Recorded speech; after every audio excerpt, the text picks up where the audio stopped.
Obrigado, pastor.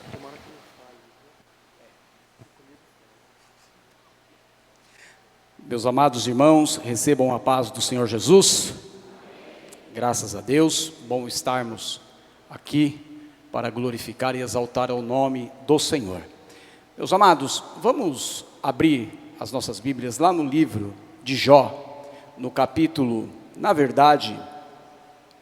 1, nós vamos fazer menção de um versículo, e depois no capítulo de número 2, também faremos menção de um versículo.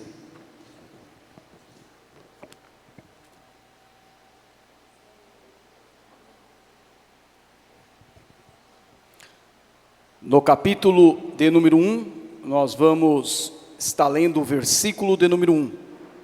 E no capítulo de número 2, nós vamos estar lendo o versículo de número 3.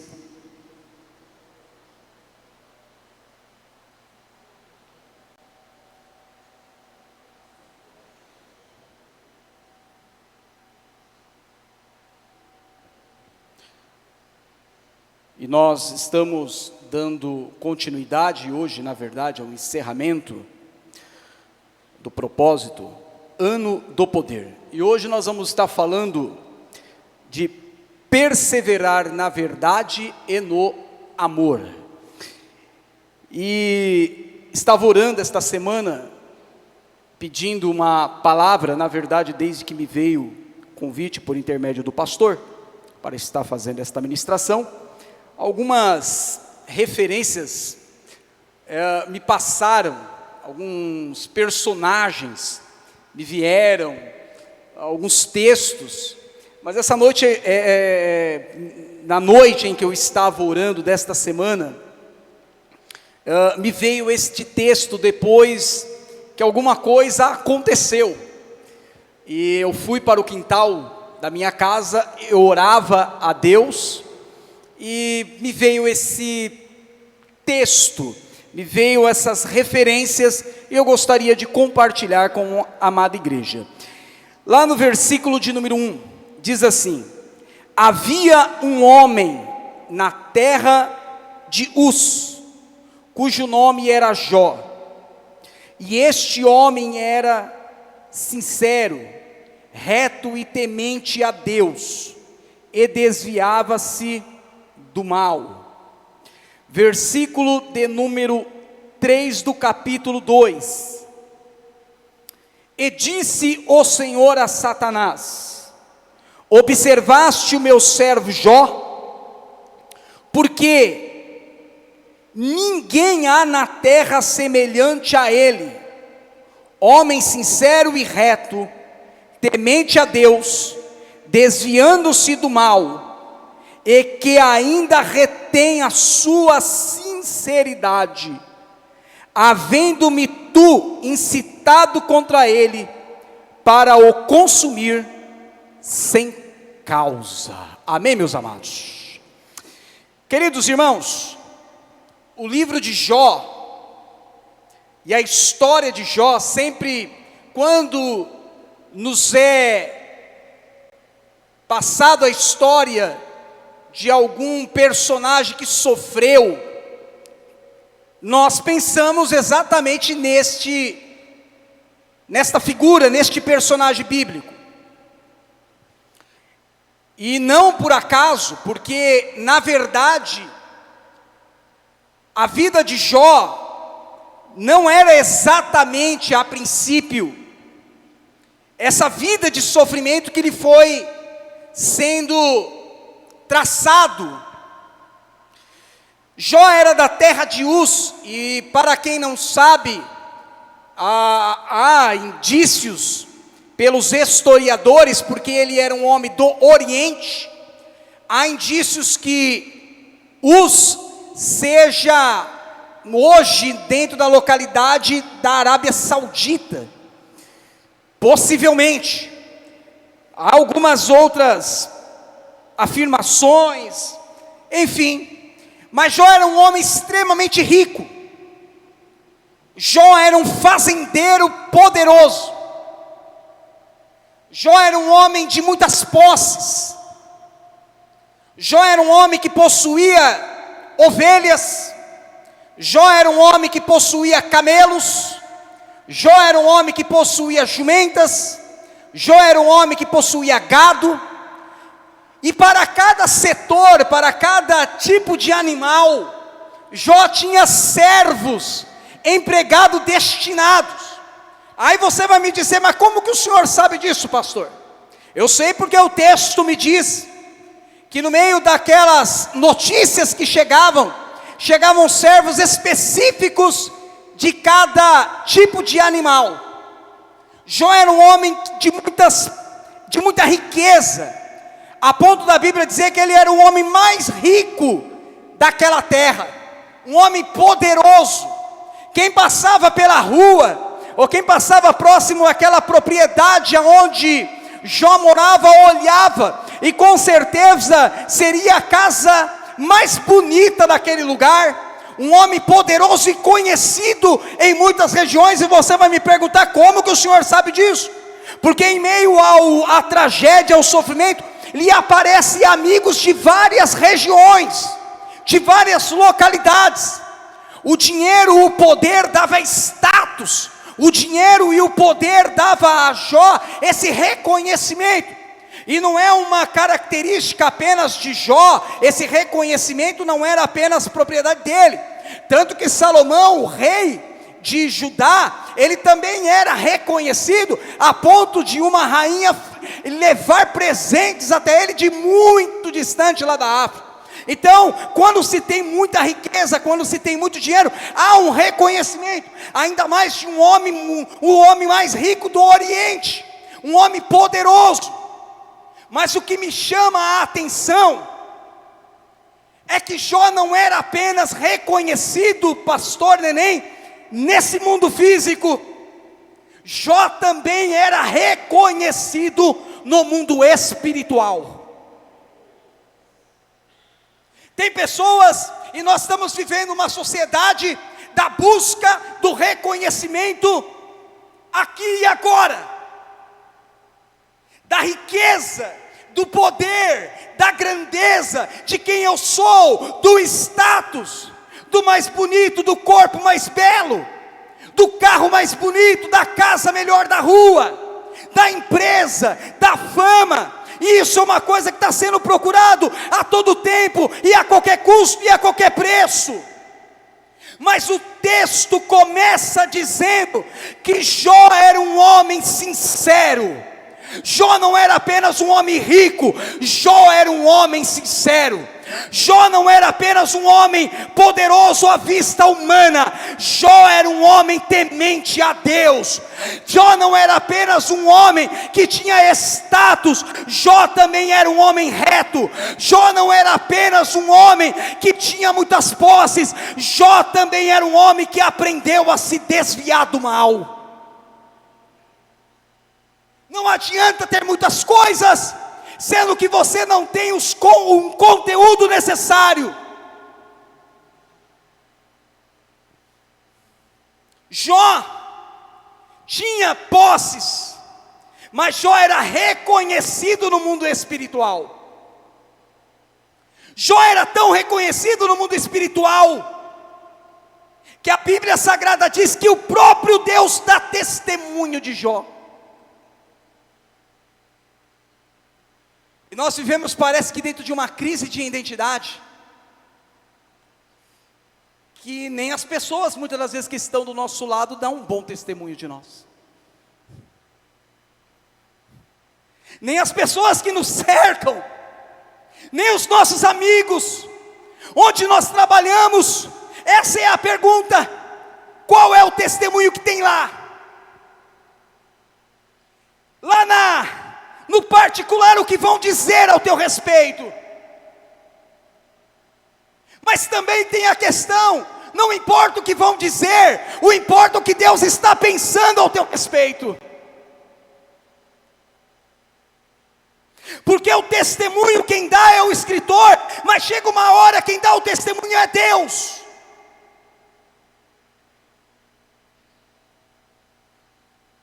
No mundo espiritual qual existe uma guerra sendo travada. E você está pensando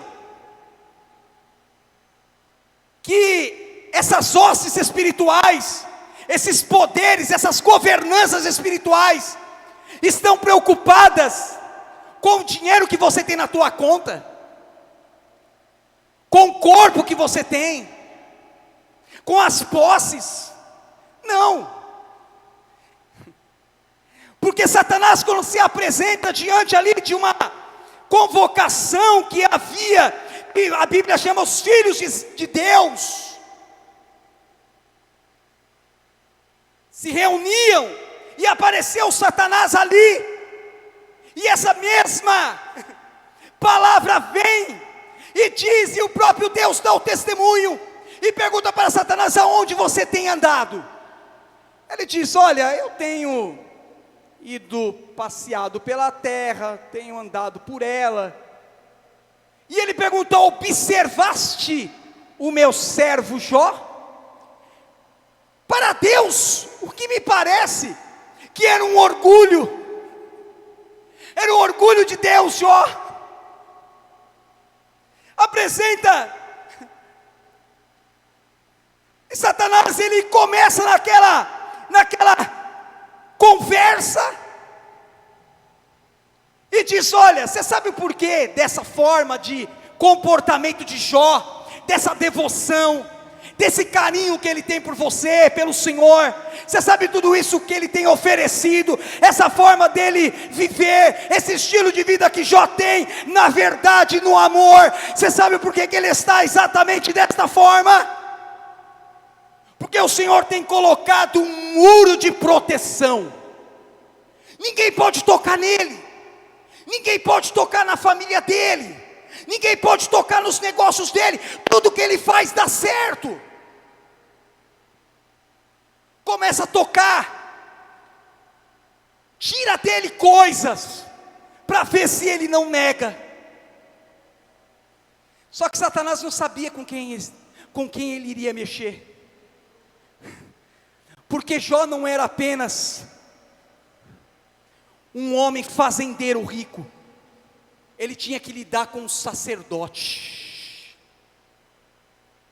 Aquilo que é o reino sacerdotal, aquele espírito sacerdotal estava sobre Jó. Aquela autoridade de ministrar sobre circunstâncias complexas estava sobre Jó. E como o senhor sabe disso, pastor? Porque a Bíblia diz que os filhos de Jó se reuniam de tempo em tempo, revezando na casa do mais velho para o mais novo. Convidava as irmãs, e Jó tinha 7 filhos e 3 filhas, 10 ao total. Eles ficavam ali se revezando, ficavam ali. E quando acabava aqueles banquetes, aquelas festas, aonde era banhada com vinho, com muita comida, quando acabava tudo aquilo, Jó fazia o quê? Ia oferecer sacrifícios, por cada um, não era por todos, um a um, pelos seus filhos. Eu quero dizer uma coisa, meu irmão, nós somos sacerdotes, nós temos essa unção sacerdotal sobre a nossa vida, essa unção está sobre a tua casa, essa unção está sobre você, essa graça repousa sobre você, essa unção repousa sobre você. Você pode hoje, em nome de Jesus, pode ter certeza do que você está fazendo aqui nessa noite. Você não entrou aqui em vão, você entrou aqui para adorar, trouxe o teu melhor, e é para adorar, é para glorificar. Não depende apenas de Deus para te abençoar, depende de você fazer também a tua parte em nome do Senhor Jesus, porque a bênção Ele já liberou sobre a tua vida em nome do Senhor. Agora, quando as coisas começam a acontecer, há uma liberação.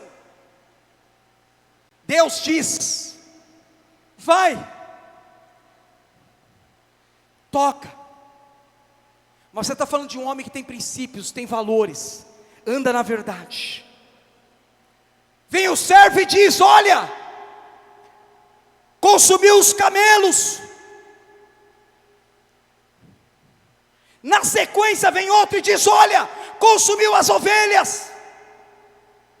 Mal Jó recebe a notícia de um, vem outro: consumiu os bois. Roubaram, levaram, destruíram, mataram pessoas dentro da fazenda à espada. Está tendo assassinato dentro do teu negócio, Jó. Estão matando pessoas. Os seus servos estão matando, está tendo destruição, está tendo morte. Levaram as jumentas e levaram tudo, levaram o gado, levaram tudo. Você está sem nada, você está indo à miséria, você vai ter que desistir de tudo. Mas o texto diz: e disse: nu eu saí do ventre da minha mãe, nu eu tornarei para lá.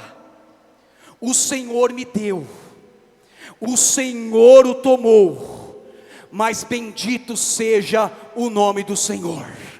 Eu quero dizer, independente da circunstância, levanta hoje a tua cabeça, levanta hoje, permanece, persista no amor por Deus, persista na tua verdade, naquilo que você entendeu do Senhor. Reconheça que quem deu foi Deus, e se está passando um momento de crise, não é tempo de murmurar, de reclamar, não é tempo de pecar com seus lábios, é tempo de glorificar e dizer: bendito seja o nome do Senhor.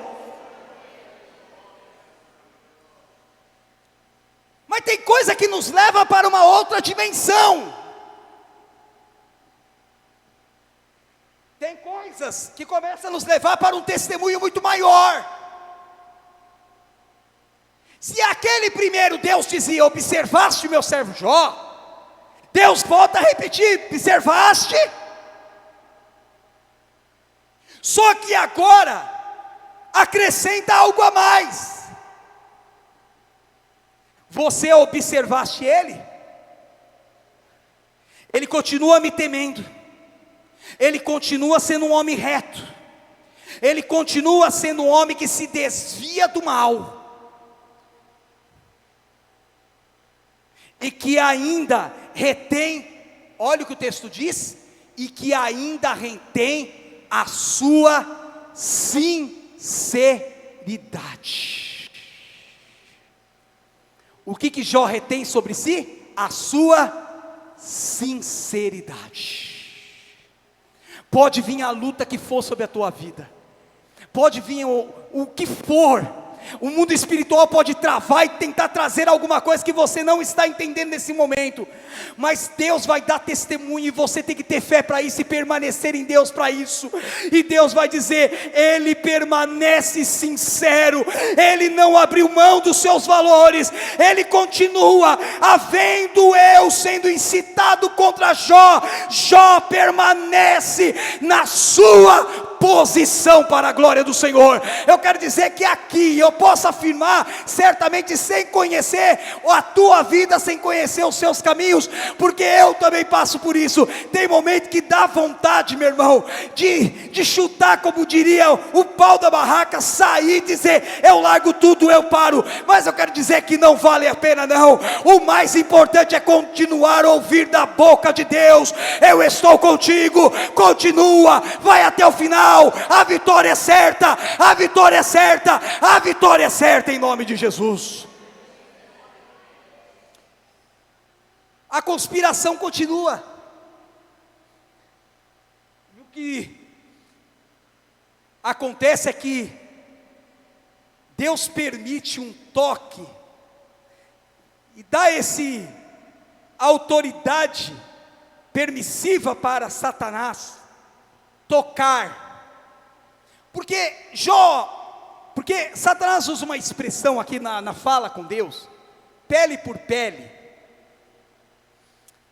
E o homem vai dar tudo, qualquer coisa, para se livrar de uma doença, de um mal dessa natureza.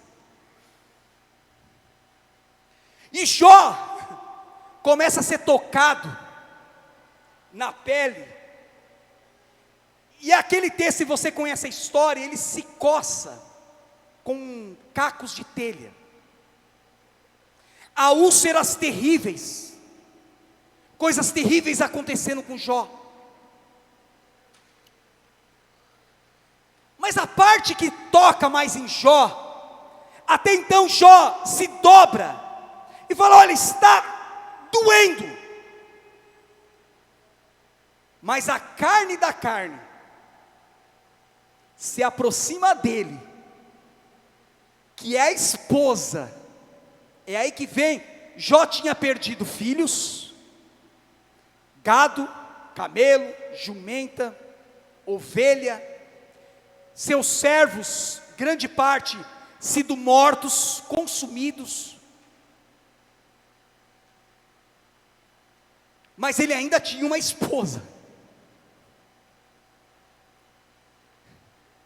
E a mulher diz para ele: amaldiçoa o teu Deus e morre.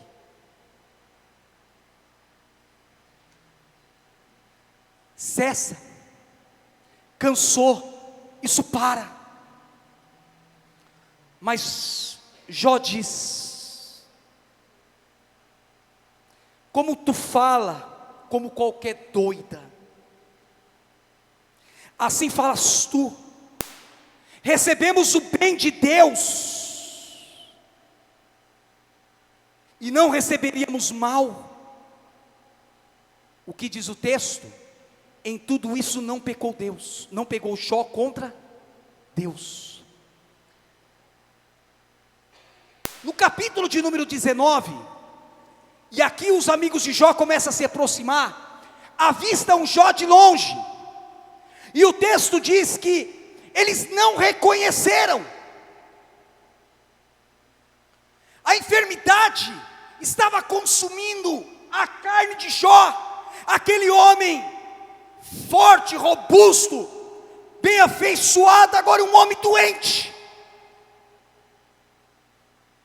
Aparece Elifaz, aparece Bildade, Zofar, todos os amigos de Jó aparecem das regiões distantes e vão tentar se compadecer.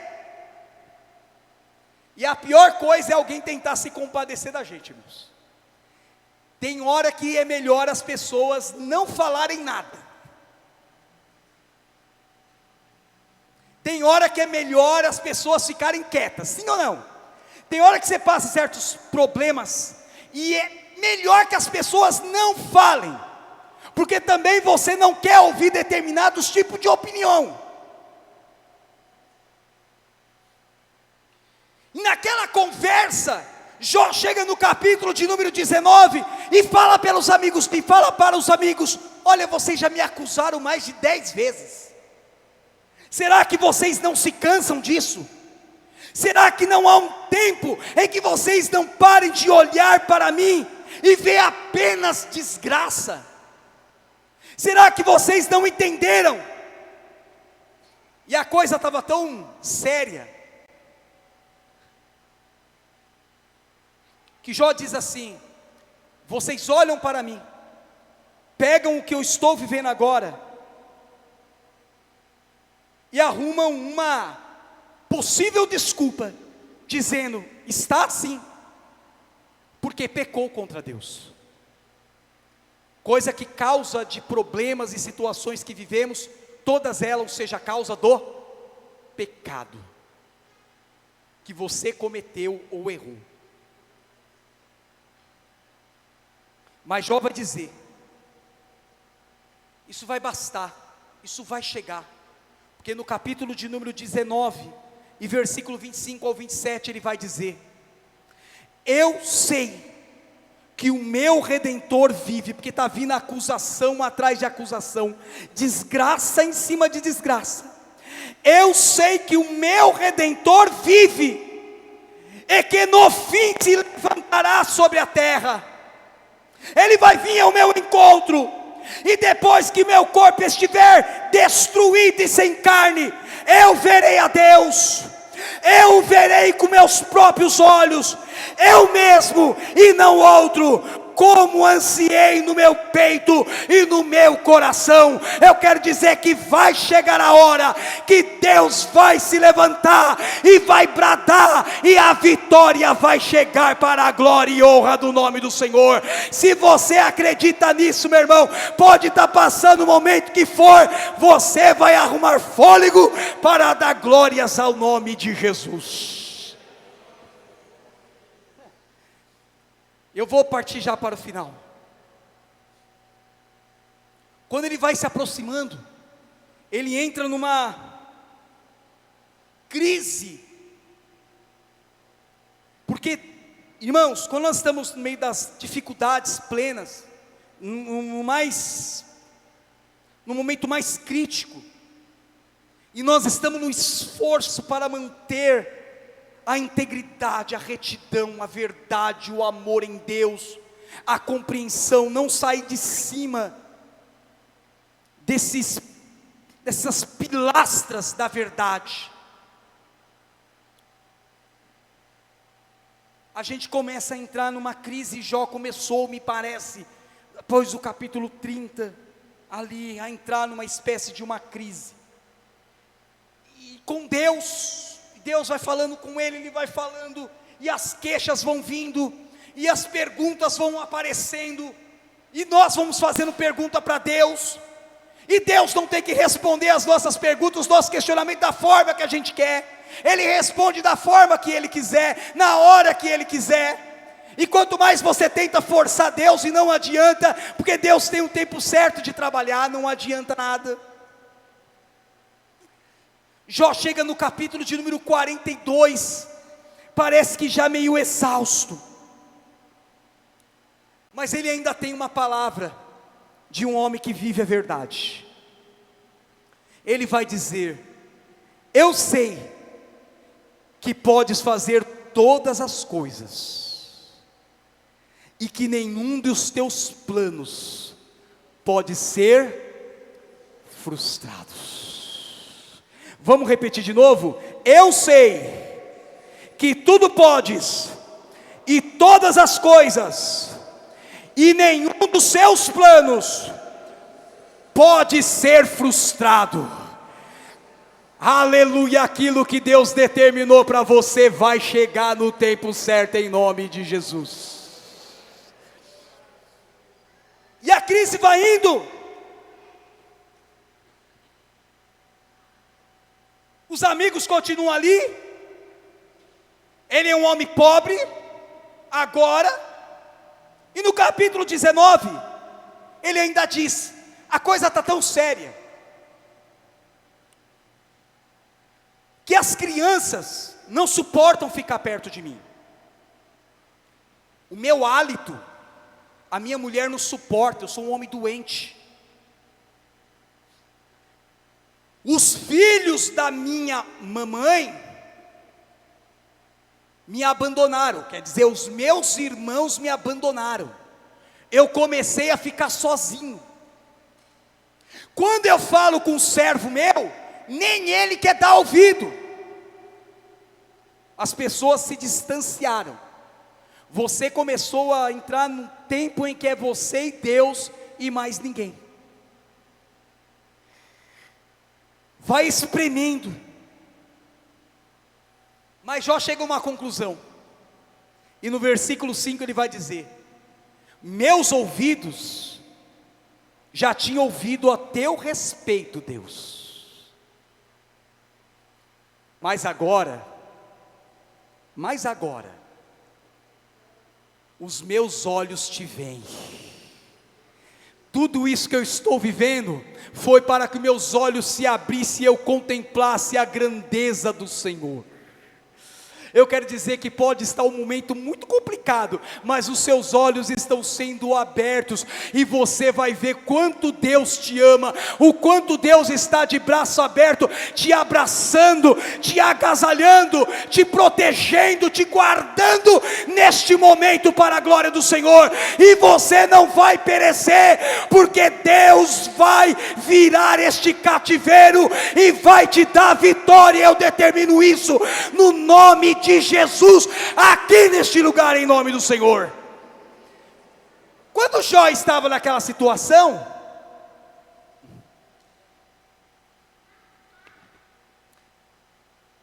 os amigos se aproximaram. Deus fala com um dos seus amigos e diz assim: reúna todos e vai oferecer sacrifício agora, porque eu não me agradei da maneira que você tratou meu servo Jó. As palavras foram pesadas demais, e não foi segundo o meu coração. Vai lá oferecer sacrifício. E você sabe quem foi orar por aqueles amigos lá? Jó. Porque Deus disse para Jó: ore por eles, interceda por eles, é hora de clamar por eles. E o texto diz que ele orou pelos seus amigos, porque no meio da caminhada a gente não pode se angustiar a ponto de perder o que há de melhor dentro de nós, irmãos. Não se pode perder no meio desta caminhada, no meio das lutas, aquele amor gostoso que sentimos, a paixão por Deus e a paixão e o amor um pelos outros. Isso nós não podemos perder no meio da caminhada. E o que se descobre em Jó é que ele não perdeu isso no meio da caminhada. Quando chegou no final, todos acusando, todos se levantando, ainda Jó tinha força para, em amor com o espírito sacerdotal, interceder pelos seus amigos. E a Bíblia diz que no momento em que Jó orava, Deus reverteu e virou o cativeiro de Jó. Eu quero dizer uma coisa: enquanto o nosso coração se enche da verdade e do amor, é tempo que Deus trabalha também ao nosso favor, em nome de Jesus. E sabe o que acontece com Jó?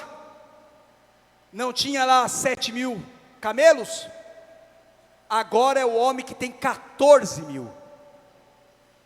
Não tinha 500 juntas de boi, agora tem 1.000. Não tinha 500 juntas de jumenta, agora tem 1.000. Não tinha 7.000 ovelhas também, alguma coisa assim, não me lembro o número exato, dobra o número também. Deus restitui para ele filhos, dá para ele filhas maravilhosas, que são as mulheres mais lindas do Oriente. Deus reverte o cativeiro, e Deus dá para Jó, depois de todo aquele processo, mais 140 anos de vida. E Jó viveu muito tempo até a sua velhice. Eu quero dizer uma coisa, meu irmão: você está pensando que você vai morrer na tristeza, na angústia, e que você não vai ver mais o sol raiar? Eu quero dizer que se engana. Sabe por quê? Porque o meu Deus ainda é o Deus que brota alegria dentro de nós, que faz o sorriso ser colocado no seu rosto de novo. Eu quero dizer que essas lágrimas serão revertidas em sorriso, para a honra e glória do nome do Senhor. Quem crê nisso, levanta as mãos e glorifica o nome do Senhor. Eu creio, meu irmão, que Deus nessa noite está trabalhando ao nosso favor. Se coloca de pé em nome de Jesus. Eu vim aqui, eu saí da minha casa, e eu orava hoje, e eu dizia: Jesus, eu quero por um momento poder ter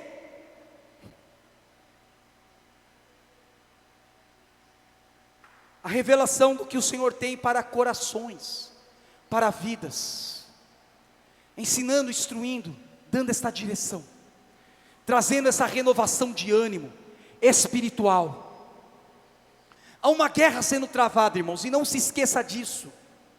Eu contemplei com os meus olhos essa semana, e eu pude ver que existe verdadeiramente E eu já sabia disso. Mas eu vivi uma luta espiritual muito travada essa semana.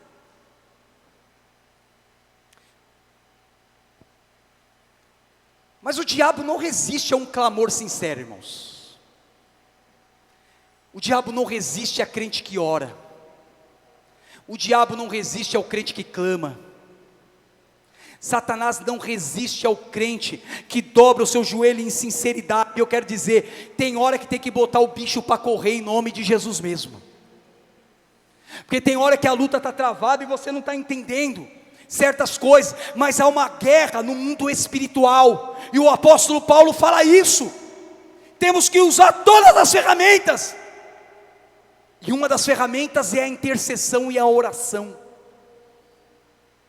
E eu quero dizer nessa noite que você vai entender o que está acontecendo, e você tem que colocar em nome de Jesus. Não é porque nós não temos poder para isso, mas Deus nos dá autoridade no nome de Jesus, e o mal sai para a glória do nome dele.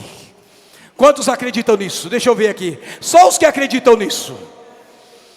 Então feche seus olhos agora, e você vai começar a interceder, orar, e a apontar e a dizer: Senhor, eu não aceito determinado tipo de coisa, porque eu não quero que a coisa ande por esse caminho, porque não é assim que o Senhor determinou para a minha vida. Existe um outro caminho, e o caminho, eu posso passar por lutas, eu posso passar por dificuldade, mas não aceite viver numa derrota de espírito, cabisbaixo, sem ânimo. Deus essa noite renova as tuas forças nesse lugar, em nome de Jesus. Feche seus olhos agora. Senhor,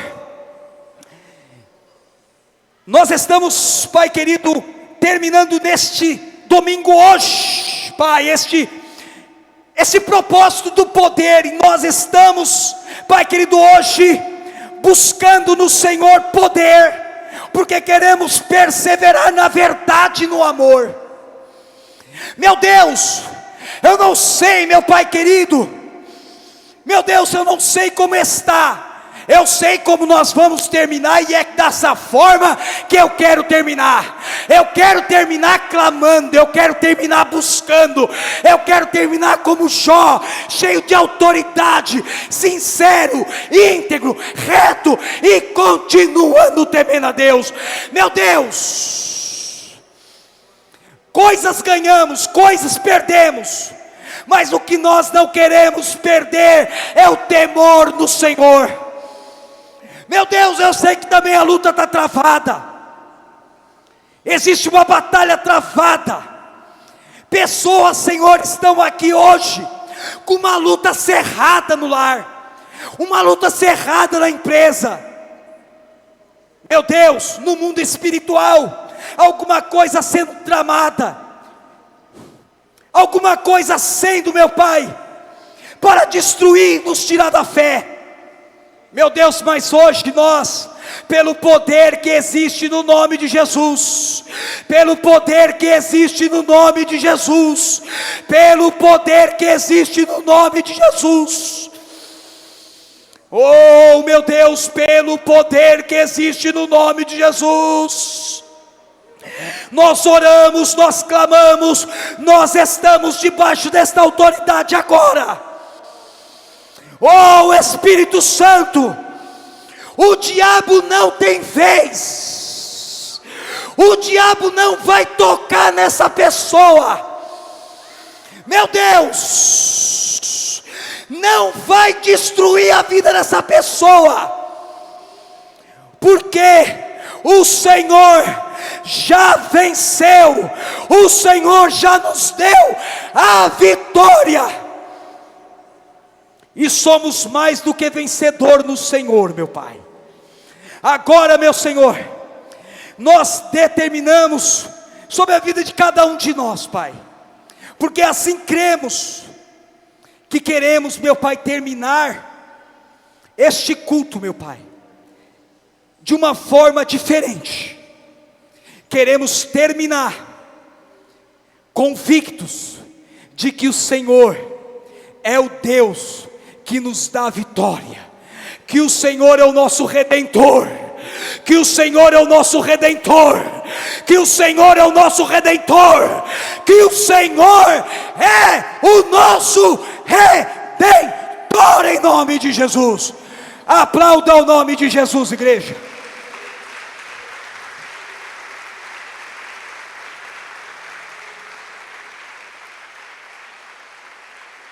Aleluia! Ele é o Redentor que vive